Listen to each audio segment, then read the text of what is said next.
Hello, my name is James and welcome to Mirror Domains. And this is a reaction and review for Bly Manor. Yeah, today is the day that it finally dropped on Netflix, and we're going to be doing a lot of reactions and reviews over the next couple of days. And we're going to start off with episode 1, titled The Great Good Place. Now, I haven't seen this, obviously, and we're going to be doing something called reactions and reviews, which means, well, I can't show you guys the entire episode. You know that, right? In fact, I probably can't even have you listen to the audio because that will get flagged when it's so fresh. So we have to come to some understanding about this.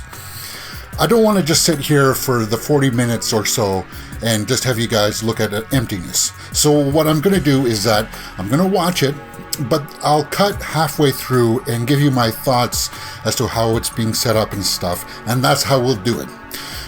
Once it starts, I'll do a quick little cut into when I start my mid-section thoughts, and then we'll wrap things up at the end. I feel like that's the best way to do it because it'll keep the video shorter, so you know you don't have to watch a whole bunch of emptiness to get to my actual review part. You'll actually get more of the meat right away. So, with that being said, The Haunting of Bly Manor. I'm actually kind of excited for this. Episode 1, The Great Good Place. All right, let's roll.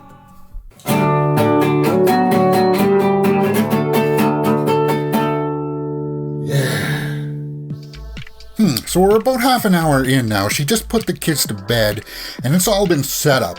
So something that caught my eye right off the bat is that Carla Gugino is back in this, and I didn't think that she would be that much, but it seems like this story is going to be bookended by her, and she's going to be the narrator, and I really enjoyed her in the first season. And she's just one of the most stunning actresses out there. But yeah, it was kind of interesting that she dropped the source material for this Bly Manor, The Turn of the Screw. She actually said it. I found that interesting. And she also said the name of the title of this episode, The Great Good Place. And that actually refers to Bly Manor itself, The Great Good Place. I found that kind of interesting. That just kind of jumped out at me. And that just speaks to the writing. So far, the writing has been fairly good. The dialogue has been pretty sharp. Henry Thomas, he's kind of like the overseer of the manor, the guy who is responsible for it money-wise. And he hires the main actress, Danny. Is it Danny? And she's good. She's been good so far. And Henry Thomas, you know, with all the things going on behind the scenes with him and his personal life, his troubles and such, he's still a good actor. And the script really allows him to play, and I like that. A little bit of a pause though with the child actors. I'm not 100% sold on them. It could be the dialogue.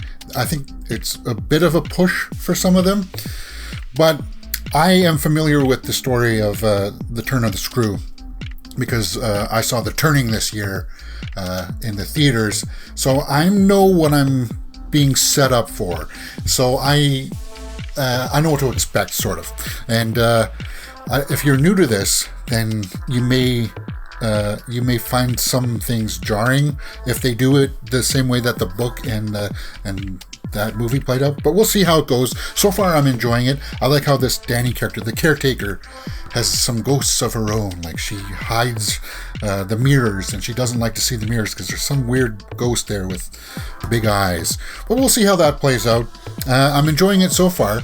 So let's continue on to the end of the episode.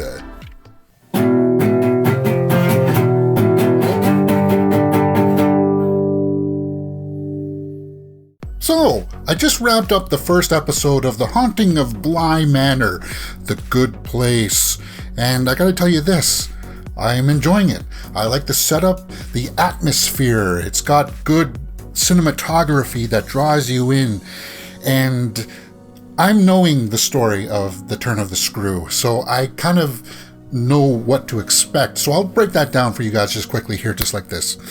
Basically, The Turn of the Screw is a short story where this caretaker comes to this mansion with two kids, and the mansion is supposedly haunted. Or is it? It's a little bit ambiguous in the story and in some movies that I've seen, like the Turning. And that could be frustrating for some people, so I'm expecting that. I'm expecting that little flavor of, is it there or isn't it? But that closet scene, guys, yeah, that had some creep factor for me. I feel like Victoria Pedretti, she's going to be carrying this on her shoulders, and she's doing a fantastic job. She was in Haunting of Hill House too, and she was the one who got her neck broken. Creepy.